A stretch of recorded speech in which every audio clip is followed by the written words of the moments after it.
Camp starts in a week, and one of the biggest questions that the team has to answer is who will be in the starting lineup. On today's show, we look at the forward position, go through the top options, and look at the field of possibilities on the roster, the pros and cons, and what you need to know to get ready for the start of the season. All that and more on today's Locked On Heat. You are Locked On Heat, your daily Miami Heat podcast. Part of the Locked On Podcast Network, your team every day.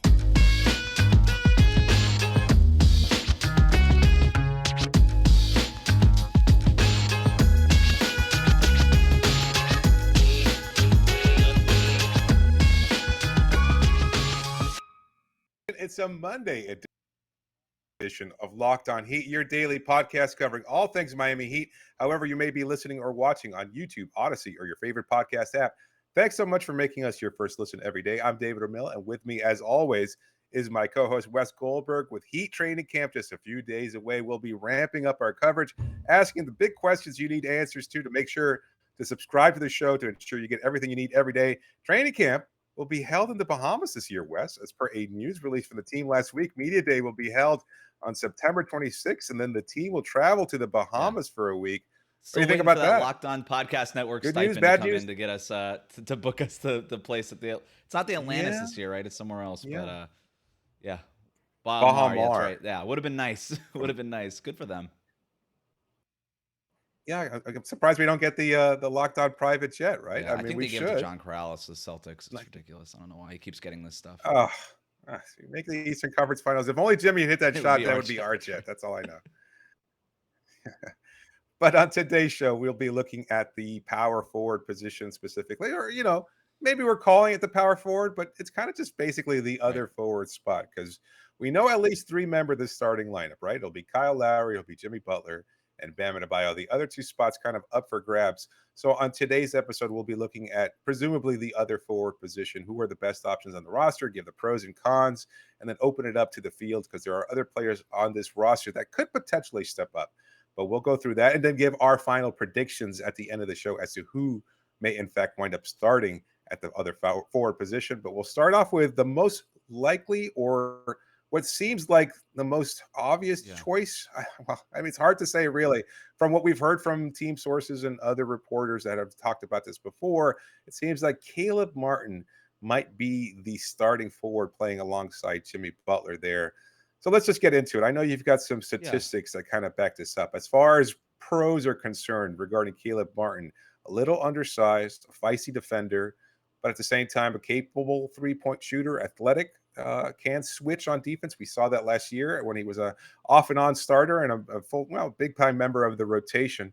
What do you think? What do you think Caleb Martin has a legitimate chance to start I think at he forward? has the inside track to start at that forward spot opposite Jimmy Butler for sure. Like you said, based on people we've talked to around the team, based on what the beat reporters are reporting, Caleb Martin, it feels like it's his job to lose. Now, I'll admit, I have been low on Caleb Martin starting at the 4. Now, I don't know that Miami has any other better options since PJ Tucker walked away, and I really thought they screwed up, quite frankly, by not going and getting a real 4 to start opposite Jimmy Butler in the front court next to obviously Bam Adebayo too. But I've done like a stat dive, and I've went back over the last few days and watched a lot of film. And I got to be honest, David, I've done a 180 on this. I think Caleb Martin can actually be a pretty good option there at the 4. The more that I look into it, just first of all, some quick numbers. He played 1,430 possessions at power forward last year, more than he's ever played at that spot in his career, and essentially was the backup for behind PJ Tucker last year. So obviously, logging a lot of minutes. In those minutes with Caleb at that 4 spot, the Heat posted an offensive rating of 111.5, ho-hum, kind of middle of the pack, not bad, not terrible, but not great. And a defensive rating of 107.6, which would have ranked 4th in the NBA. That was actually better than Miami's overall defensive rating for the season. Not better than just when the starters were in with PJ Tucker, but a really good defensive rating. And then a net rating, they outscored opponents by 3.9 points per 100 possessions when Caleb Martin was playing that 4 spot. Now, it's a pretty chunky sample size, 1,400 possessions. That's a pretty chunky sample size. And we'll get into this more, but you look at the film and you look at some of the other numbers with him, guarding other power forwards, guarding other big men. I think I think he could do it. I think he could do it. And my whole thing this entire time was, okay, you're 6'5". I know PJ Tucker was 6'5", but he was so much bigger. Like Tucker was 245. Caleb Martin's listed at 205.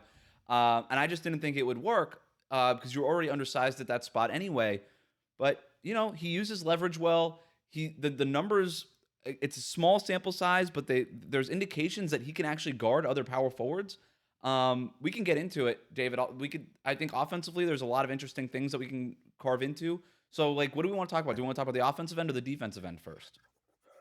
Let's start with the offensive Okay. end because I think that's a quicker discussion there. I think obviously much more mobile than PJ Tucker was, although PJ showed flashes of having that floater game and ability to drive towards the rim and things of that sort. That Caleb's going to finish at a high level because he's just an acrobatic dunker. So that's certainly a plus in Caleb's favor.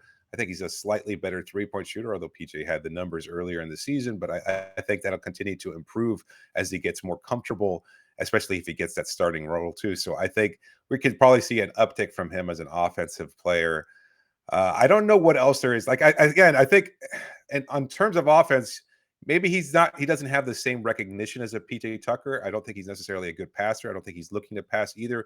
When he gets the ball in his hands, he's probably going to drive to the hoop or just take the shot at that opportunity there. So the offense is probably going to become somewhat stagnant. They'll probably have him positioned out in the corner, similarly to what we saw PJ Tucker do for I most want of to the talk season about as that. The well. corners are really interesting because PJ Tucker took 172 corner threes last year.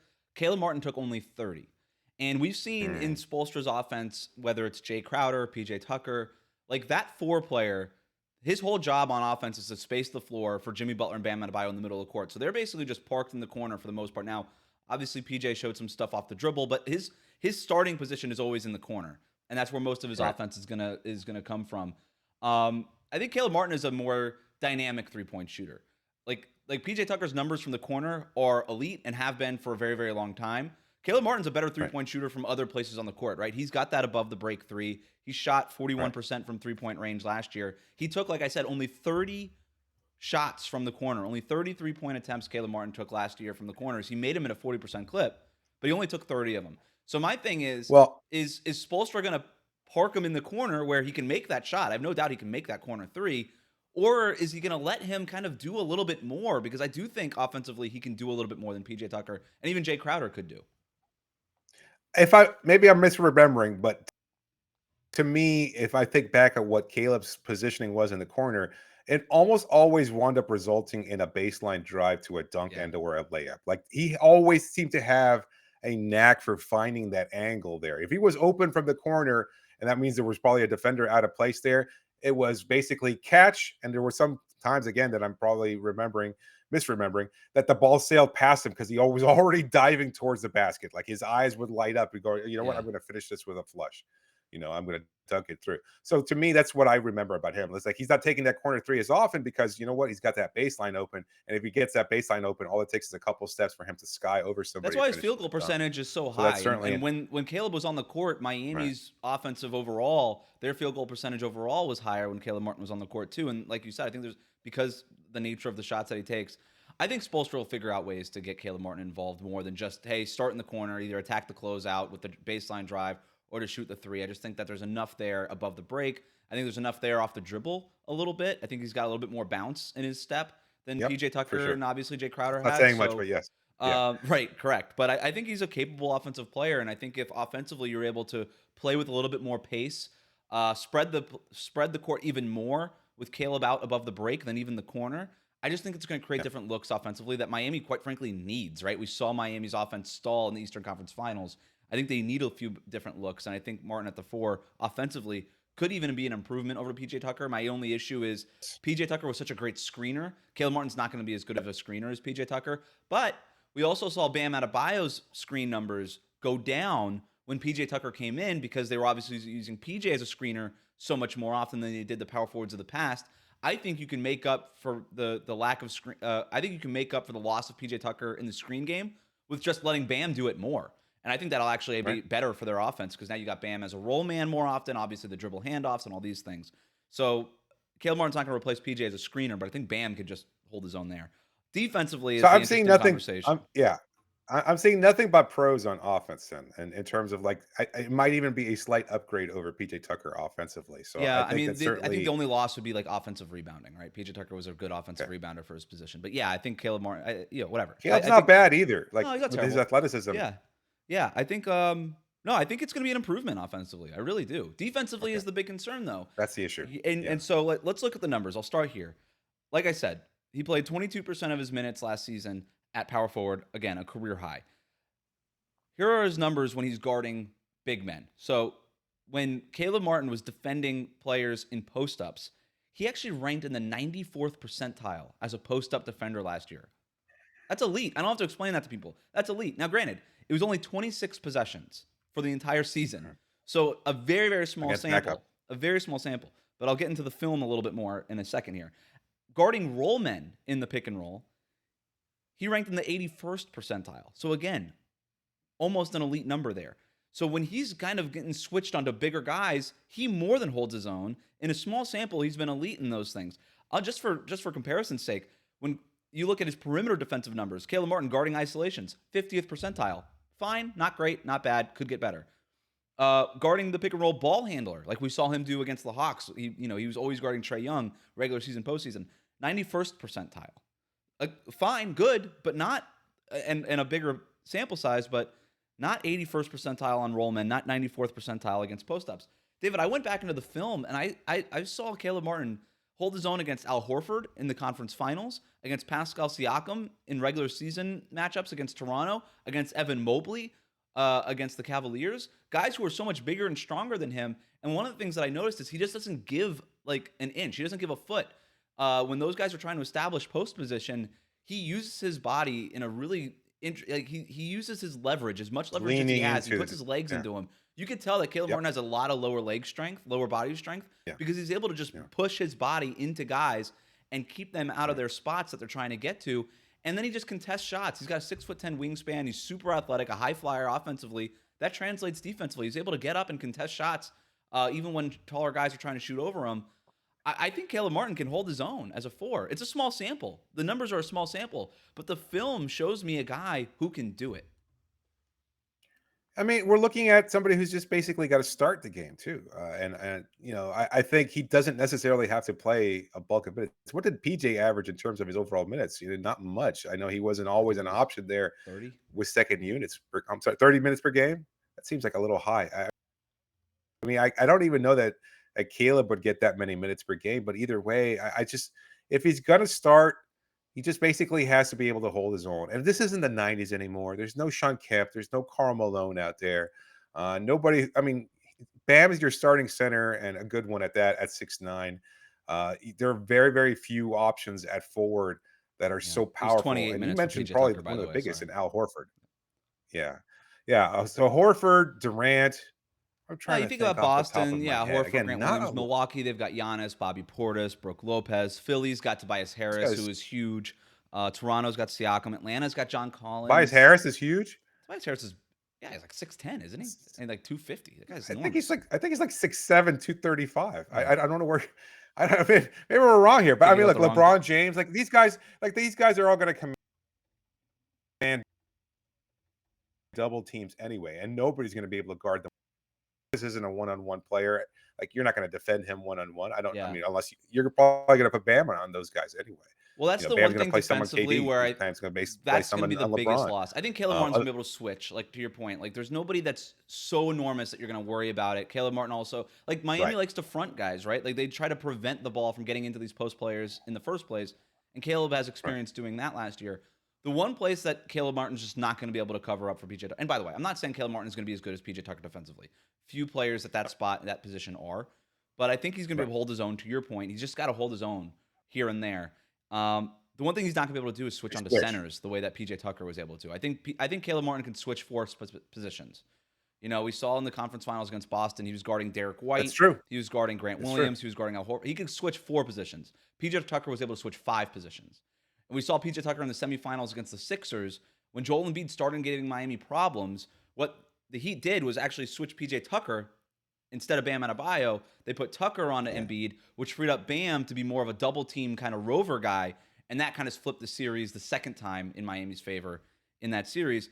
Caleb Martin's never going to be able to do that. Caleb can't guard Embiid. He can't guard Brook Lopez. He can't guard other centers. It's just not going to happen. But that's just going to put more on Bam Adebayo's plate. And by the way, if Bam is a perennial defensive player of the year candidate, I know he's undersized even at that position, but he should be able to guard other centers. Just going to put more on Bam. And I think that's maybe what we're getting to. Like defensively, Caleb Morton could do some of the things that PJ Tucker did, but Bam's also going to have to step up in order to replace PJ Tucker on defense. So that's a pretty good case in Caleb's favor. Again, maybe the inside track, as you said, to the power forward position there, and he has some strengths and some weaknesses. I mean, I don't anticipate him bulking up significantly. He's not going to show up to camp 20 pounds heavier. Nothing that's sustainable anyway. So he's going to have to find a way. And right now, it seems like he might be the most logical option. But we'll talk about another option, somebody who's already in the starting lineup who might just have to slide over a spot in the next segment before getting into our final predictions on who might actually wind up taking over the starting position. But before we do that, just wanted to tell you a little bit about Rocket Money. Are you wasting money on subscriptions? 80% of people have subscriptions they forget about. Maybe it's for you, it's an unused Amazon Prime account or a Hulu account that never gets streamed. This is a great app I use that helps me track all of my expenses. And because of it, I no longer waste money. I've heard of it. It's called Rocket Money, formerly known as Truebill. The app shows all of your subscriptions in one place and cancels what you don't want for you. Rocket Money can even find subscriptions you don't know you were paying for. You may find out that you've been double charged for a subscription, and to cancel a subscription, all you have to do is press cancel. It's that easy. And Rocket Money takes care of the rest. Cancel unnecessary subscriptions with Rocket Money today. Go to rocketmoney.com/locked on. That's one word. Seriously, it could save you hundreds per year. That's rocketmoney.com/locked on. Back here with Locked On Heat. Listen, we're seeking a volunteer with audio and video production experience to help produce the show during Media Day on September 26th, next Monday. This person will accompany us to Miami Heat Media Day in person, must be punctual, reliable, available for the full day. It is a long day of work. But if you're interested in this opportunity, and again, if you have any experience in audio and visual production, please send us an email with your qualifications and reason for applying at lockedonheat@gmail.com. A great opportunity that if you're qualified, I think you'll really appreciate. But David, we wanted to talk about the power forward options here, and you hinted at it before. Maybe somebody that's already in the starting lineup. I know it's a name that's been out there. It's one we should be talking about. Jimmy Butler. Should he just play the power forward spot? Because if you go down the roster among the rotation guys, 6'7", 230, obviously played the power forward spot last year in small ball lineups. Should the Heat just start small and start games with Jimmy at the 4? I'm starting to think it's much more realistic of an option. Look, for all the strength of our case for Caleb Martin, that he's a strong defender, his body, its leverage, and all these things. Jimmy is that plus a better version of that too. He's also 25 pounds heavier. At least his listed weight is at 230 pounds. We know he's in great shape. We don't want to put additional wear and tear on him, but this isn't, like I said before, this isn't the 90s. You're not running into the same level of power forwards that you once did. And given that, I think Jimmy is certainly a strong option. You're going to probably require some other strength in terms of defense and other things in the starting lineup. We'll talk about that when we look at the shooting guard position in tomorrow's episode. But for now, at least, I think Jimmy is certainly more than capable. And the number that I point out to is 81%, which is the percentage of time that DeMar DeRozan, who's 10 pounds lighter than Jimmy Butler, listed at power forward last year for the Chicago Bulls. And that was a pretty good Bulls team that wound up falling short towards the end of the season in the playoffs, obviously, as they were overcome by injury. But DeRozan having an MVP type year and holding his own. He also did it in San Antonio. And I think Jimmy can certainly do it. DeRozan, not nearly the defender that Jimmy is. Now, that's taking away some of the strength of Jimmy's abilities on defense because he's much better as a rover, a guy who can break up passes. We've seen him on multiple opportunities pick the ball on a pass and be able to just coast to an easy layup or dunk on the other end. So I think there's pros and cons there, but I certainly think it's an option. I think there's and I think it's an game option that goals Spoelstra for Eric will consider Spoelstra that you need to accomplish. And I think there's season goals and kind of that perspective that you have to have. And while there's no doubt in my mind that game to game, Jimmy Butler is the best option at power forward, I think if you look at this team's goal for a season, I don't think that Jimmy Butler can start at power forward because the idea is to do what? The idea is to win a championship for the Miami Heat, right? That's the goal going into every season. And I think if you start Jimmy at the 4, I just think that's so much wear and tear on him already at 34 years old that like by the playoffs when we've seen how badly they need Jimmy Butler and they need him to kind of take that Super Saiyan level in the playoffs, like if you're going to put that wear and tear on him over the course of a regular season, is he going to be able to step up in that way? The same way he's done over the last 2 or 3 years in the playoffs. I don't know. But I do think if they're Eric Spoelstra, it's something you need to monitor. If you're having Jimmy guard fours every single night, and I know we just kind of got through it where like, hey, there's not that Yeah. many big fours in the league anymore. They're still much bigger than they are against perimeter defenders, and it's still a big toll on a player's body over the course of 82 games. And so I hear you. I understand it's the best option. I do think that the Heat are going to play a lot of minutes with Jimmy Butler at the 4. I just don't think that they'll start games because the teams that do have bigger guys start their bigger guys. If you could start games with somebody else pulling that assignment and keeping Jimmy from putting on that wear and tear on his body, and then eventually you get into those smaller lineups, like last year, the Heat fixed their lineup when they started subbing, like putting Jimmy in the second half of the first quarter in small lineups, and that kind of juiced their offense. I could see it happening early. I just don't see Miami starting games with Jimmy at the 4. Yeah, my only counter to that is that I'm not so sure anymore. Like maybe we're just kind of wired and programmed to think more wear and tear. But it's not the same game. Like who are the legitimate bangers and bruisers of the NBA that are using their low post moves to power past Jimmy Butler? Like Siakam has a good spin move, but he's not significantly heavier than Jimmy Butler. Durant's not exactly a banger either. He's just going to pull up over you because he's 7 foot, whatever. That's just the strength of his game. Other than that, I'm just thinking they're just most forwards and even most players of today as NBA are just perimeter based, and they'll use their speed and quickness to attack the basket. That doesn't Maybe. necessarily put more wear and tear I on mean, them. if You it's the know? difference between guarding somebody like Al Horford or Grant Williams or Robert Williams versus somebody like Jaylen Brown, I think you can make that argument that like maybe Jaylen Brown is physically more of an issue for somebody like Jimmy Butler to deal with than even an Al Horford at his age. I get it. I understand where we're going, but it's not just the body on body contact, though that's certainly part of it because whatever. If the 4s are smaller, so are the 3s and so are the 2s. Like I just do think 4s and 5s are still bigger than the perimeter guys, and so that's just got to be something that you account for. But also, it's the rebounding, it's the defensive assignments. If you're Jimmy Butler, if you're guarding a 4, chances are you having to switch onto a 5 are much greater than if you're guarding out on the perimeter and you're a little bit more of a rover and things like that. I do think that there is a little bit more wear and tear. And the other part too is like if you start Jimmy at the 4, then who else is in that starting lineup with you? That's a really undersized team if you're already starting games small. And I know Miami is already inherently a small team just based on the fact that Bam is a small center. But I just don't know that you can start Jimmy at the 4, Bam at center, and then 3 guards basically? Because then you're basically assuming that if Jimmy's starting at the 4, and like we said this already, like if it's Jimmy and Caleb at the 4 and the 3, like there's interchangeable forward positions. I'm assuming that by us saying Jimmy's going to start at the 4, it means that Caleb is not in that starting lineup.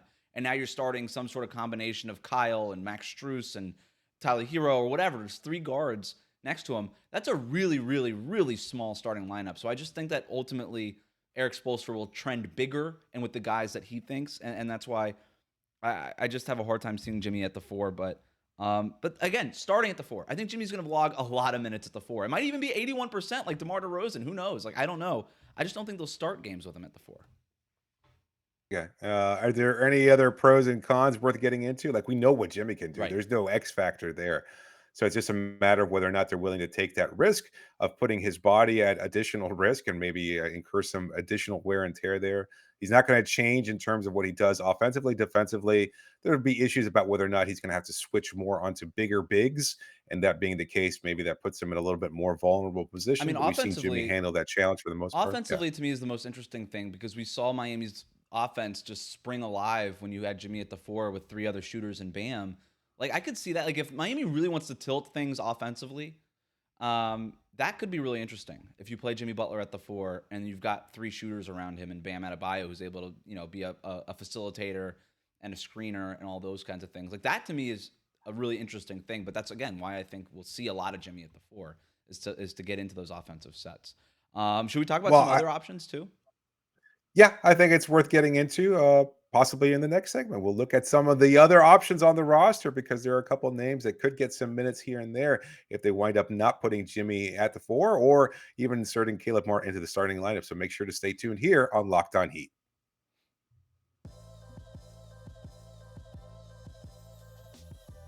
Thanks for making Locked On Heat your first listen every day. Just a reminder, you can always reach us via email at lockedonheat@gmail.com or via Twitter using the hashtag AskLHeat. Be sure to please subscribe to the show, and as always, leave a review. Look, this is a question that I think will kick off our discussion here. This one comes in from Billy, who's been a longtime listener and supporter of the show. With such a weak power forward position, could rookie Nikola Jovic play the Luke Babbitt role, 5 to 10 minutes a game as a starter, and then you bring in Martin against the opposing bench's power forward, and Jimmy Bam could fill out the rest of the minutes in the rotation? It's a small role, but if he can be a floor spacer, then that would be good experience to get his development going and eat some open minutes. I'm kind of, I see where Billy's going with that, and I agree that it's a small role, something he could just eat through and just kind of build more and more experience. I just think the stakes have changed for this team. They can't afford to just put. I mean, if Babbitt was on this roster, he wouldn't get any playing time Right. whatsoever. Like, and I know that Myers Leonard inhabited that role to some degree a couple of seasons ago when the stakes were still a little bit higher. But that's a competent NBA veteran. That's not Luke Babbitt. Like he was. Myers was starting the first and third quarter. Not a knock on Luke. I mean, It is a knock he's an on Luke. NBA I love player. that. He's still a pretty good. Somehow Luke Babbitt got thrown under the bus in our power forward discussion. And by the way, Well, I love Billy's question here, and I get it where he's coming from. But the Heat also did not draft Nikola Jovic hoping he could be the next Luke Babbitt either. yeah, that's probably not their goal on using a lottery pick. Yeah, you're right. Love Luke Babbitt. Anyway, I don't think Jovic can do it. I don't think just because I don't think Jovic is ready. It's a good point you make. No. Like Babbitt probably doesn't play any rotation minutes for this team now. It's much different than when it was Derek Williams and James Johnson and Luke Babbitt at that 4 spot Right. next to somebody like Hassan Whiteside. But no, I just don't think there's no reason to rush Jovic into this, right? Like size wise, yeah, he's taller, but he's not. He's listed at the same weight as Caleb Martin is. They're both listed at 205. And defensively, he's just not ready. Offensively, he's still really raw. There's no reason to throw him in to the fire right now. There's no reason. I still think as limited as Miami's options are, there's still better options at that 4 spot without risking Jovic's future, his confidence, and all these things. They drafted Jovic as a long-term project. They had a plan in place for his development. I think they'll stick to it. I agree. I think he'll get some occasional minutes. Basically, the Yurt 7 rotation piece last year, if anything, and I don't think he's even going to get that starting role that Yurt 7 earned when Bam was out due to injury too. Right. So I would say Jovic probably averages no more than 5 minutes a game, and probably every other game will be a DNP CD at least. So we can hope for the best, but he's not a starter level player yet. However, there is also the possibility of Haywood Highsmith, who seems like he might be another option at the power forward spot. Certainly a little bit bigger and bulkier than some of the other options, although his height is somewhat debatable. Depending on the source, you could see him listed anywhere from 6'4" to 6'7", roughly about 225, 230. So a little bit stronger than Caleb Martin, maybe not much taller. But certainly a guy who's played the 4 spot before, can't stretch the floor. We saw him take some threes. His per 36 numbers were okay in terms of rebounding and things of that sort. And again, you'll probably just wind up camping him out in a 3-point shot there. Do you see him as a legitimate option to start at the 4? I do. I think when we're talking about, we're sort of previewing training camp next week right now, and I think that 4 spot is an open competition. I think Caleb Morton, like I just said, has the inside track because he already has Eric Spoelstra's trust. But what this front office saw from Haywood Highsmith in Summer League, they came away really impressed. I remember talking to Haywood on this show last year and asking him, like, what are they trying to teach you? How are they developing you? And he mentioned, like, they're trying to make me PJ Tucker 2.0. Like, they show me film of PJ, and they're trying to put me in those positions. And so, obviously, there's already been an idea that Haywood Highsmith could potentially replace PJ Tucker down the line. And so, yeah, if you're looking at somebody who could be sort of the Max Strus of this season, big-time Summer League, carves out a rotation role, and then by the end of the year is somehow starting, like Haywood Highsmith would be the best bet on the Heat roster to be that guy, right? Great Summer League, super impressed. The front office and the coaches are super impressed by him, and I think he's going to have an opportunity to earn minutes. Maybe he's the backup maybe he's not starting, but I think he's going to get a lot of minutes at that power forward spot. He's going to get a chance to earn it, and I don't think that I think Heat fans should pay attention to Haywood Highsmith this season. quick pros. I mean, again, body is somewhat ready there. Yeah. Competent 3-point shooter, has a little bit of experience. Cons, not much experience. So you're kind of putting him out there in the fire, not to the same level as Jovic. Obviously, this is an NBA guy who's played at the NBA level already, and not much of an offensive repertoire there. Right. So a little bit And limited no in terms idea of how what you're tall he getting. is. No idea what his height is. It's so strange. Also a con there. We'll find out on media day and ask him specifically how tall he is. Well, I He'll did probably ask tell us him. I asked 6'8". him on the show, and he said, "Yeah, I'm somewhere in between." I was like, "All right, great, good answer. Thanks for that." How the hell are you somewhere between, dude? You're like in the NBA. They measure you every other day. What's going on here? I'm sorry. It's just Um, ridiculous. I'm somewhere between. Hey, man, I'm somewhere between 6'2" and 6'5". You figure it out. All right. I'll the let you con- guys determine how the tall I cons am. is just that he's a mystery box. We don't know what his height is, and we have actually no idea if he could play the position consistently at the NBA level, right? We have no idea. It's one thing to do it in summer league. It's one thing to be developed this way in practice behind the scenes. We have no idea. He didn't play a lick in the playoffs. We have no. He barely played against starters, if at all. We have just no idea. That's what I'm saying. Like he's gonna have to have a huge training camp to even get that job away from Caleb Martin, or even kind of carve out minutes and that's in the rotation. But but one other thing I think is just underrated about I like his feel. There's just things there. Like he's on the court. He seems to know what to do. I like him. I like him as a project, and it's just somebody I would keep an eye on. Can I give you one more name? One more name for power forward. Is it the galaxy brained option that we're going to explore now? I think it is. I Go think it's for it. time to What is talk it? about Duncan Robinson. I think it's time to talk Yes. about Duncan Robinson at the 4. You brought this up, I think, a couple weeks ago when we were talking about Bojan Bogdanovic as a potential option. I can't remember if we were even on air. I think maybe it was just you and me talking. But Bogdanovic, a legit 4 in the NBA, 3-point shooter, not very great defensively, 6'7", 220, 230, wherever he's listed. Duncan Robinson's probably not as big, like bulky as No. Bogdanovic is, but he's also 6'7". He's also an elite 3-point shooter, and he's also not very good defensively. So if you're trying to debate whether or not the Heat should trade for Bojan Bogdanovic, maybe you just try to spin Duncan Robinson into that 4 spot a little bit and just see what happens. Because the other thing, too, is the Heat need to play Duncan Robinson minutes. They got to find minutes for him. I truly believe that Duncan Robinson is going to have a much better season this coming season than he did last year. But the only way to do that is to get on the court. And that perimeter rotation is pretty much set. We don't know who's going to start and everything, but we kind of know the guys. And it's kind of hard to imagine where Duncan Robinson gets his minutes. But if you start him at that 4 spot, first of all, incredible 3-point shooter, right? He's going to space the floor more than any of the other options that we're talking about by far. Legitimately, yeah. And he couldn't really guard other perimeter guys. He's a little slow-footed.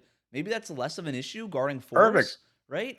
And so I think the fouling is going to be an issue either way. But the fouling's an issue either way. Doesn't matter if he's guarding 2s or if he's guarding 4s. So it's like not even a conversation worth having. I don't know. I'd be interested to see if they at least try it. There's weirder things. Weirder things have happened. Remember, we saw Eric Spoelstra take Shane Battier, a career shooting guard, and play him at the 4 next to LeBron and Chris Bosh. Obviously, it's a little bit different. But could you try to do something similar with Duncan Robinson? I wonder. All right. Refresh my memory here. I'm trying to think. When Duncan was in that starting lineup last year, it was PJ. So he was playing ostensibly the 2 guard spot. Yes.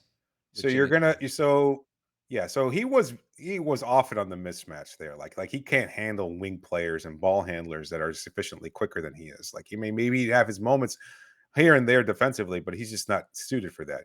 Now, if you've got him at the forward spot, now are you going to do the same thing though, where you're going to attack him on defense? Or are you going to try to get that switch and then leave him on an island? Well, that being the case, it's not in a position that he hasn't been in before. So maybe he's a little bit more capable. He might not be the same kind of level defender as a Caleb Martin or even a Highsmith if he shows consistency at that point. But at least there's experience there. And I mean, you want him to be capable, able to at least understand his role on defense. So that's something that Duncan gives. He switched onto 4s. I don't necessarily see it. He switched onto 4s quite a bit last year. I don't know if that was more of a function of Miami trying to hide him defensively. Because at the end of the day, look, if Duncan Robinson is on the court, he's going to get targeted no matter what. If he's guarding 2s, all right, you're going to run 1-2 pick and roll. If he's guarding 4s, the opponent's going to run 1-4 pick and roll. If he's guarding centers for some reason, they're going to run 1-5 pick and roll. Every time Duncan's on the court, he's going to be attacked. But if he's playing the 4 spot next to 3 other perimeter-based players, and offensively you're good enough where you're able to just play these guys off the court, maybe that's the idea. I don't know. Look, I have no information on this. I haven't asked anybody for the Heat whether or not they're going to experiment with Duncan Robinson at the 4, but just looking at the depth chart, looking at their priorities, looking at the things that they need to try to accomplish, I would be surprised if they at least didn't experiment with it in training camp. And we probably will never know if they do it or not. But I think they'll at least think about it. Is just my best guess.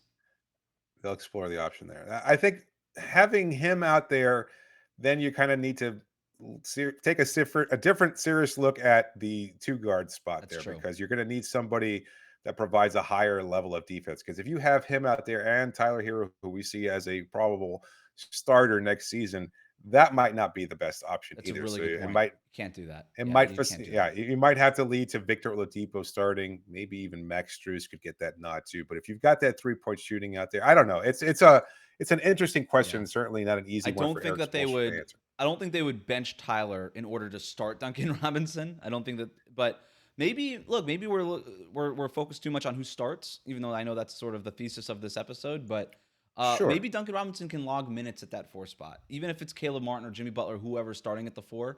Maybe we could see Duncan Robinson slotting in a few minutes there in second units, where maybe it's less of an issue. I don't know. I have no idea. I really don't. Yeah, I don't think anybody does either. Like that's the problem, is that they targeted a power forward in free agency and through their offseason acquisition of Kevin Durant, and that didn't work out. Like he would have solved a lot of problems, quite obviously. And unfortunately, it didn't work out that way. And if they had acquired either Mitchell or Durant or that superstar that they were looking to get this offseason, then that some other player was probably going to sign here for a veteran minimum and entitled chase and ring chase and things of that sort. And unfortunately, it didn't work out that way. I guess there are other options too that we should mention. They could probably look at a Blake Griffin or a LaMarcus Aldridge or somebody Right. else that's a Paul Millsap that's a free agent right now. But if they haven't done that already, I don't think They're there's not any going to, and chance it's of going them to set doing them that over into the the next couple luxury weeks. tax, and they're not doing that for washed up Blake Griffin, Paul Millsap, or LaMarcus Aldridge, right? They're just not going to go into the luxury tax for those guys. So I don't see it happening. All right, should we just, and we should also mention, by the way, this is a team that can make a trade. So whoever starts the season at power forward might not finish the season at power forward. They've got stackable contracts, like we've said. They still have their first round picks because they didn't make a Durant or a Mitchell deal. Maybe if these options don't pan out, this is a team that can make a move and go ahead and find a bona fide starting power forward who has experience at that position. Maybe we should end the show with this. Your prediction: who starts at power forward opening night? Jimmy Butler. Okay, I've got Caleb Martin.